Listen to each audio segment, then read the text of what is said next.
Merit hindi na nakatiis at ibinilandra na ito. Ano nga ba ito? So, bago natin ipagpatuloy ng ating pag-support today's video, kung bago ka pa lang sa aking channel, please subscribe po, like, and pakit na rin po natin guys ang notification bell upang ma-update po tayo tuwing ako nag-upload sa mga viral and trending video.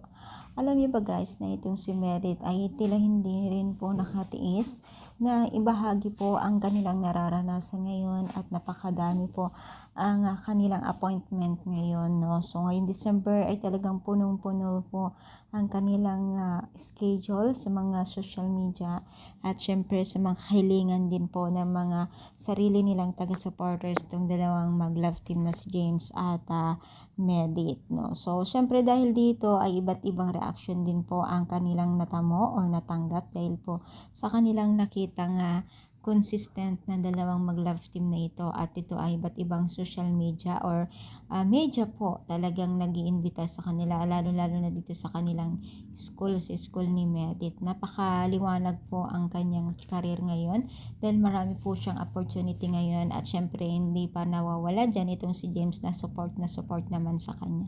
Kaya masasabi talaga natin napakaswerte itong si Medit dahil po ay isa siya sa mga sinusubaybayan at sinusuportahan ng nakakarami.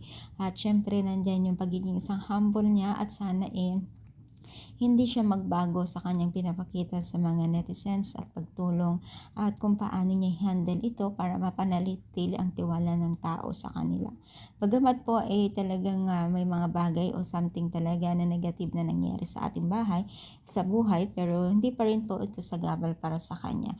Kaya tuloy lamang ipag-pray natin and support natin siya habang tumatagal mas lalo pang nagsusupport sa kanya. So ano masasabi ninyo? I-comment down, palike pa ating video. Thank you so much and God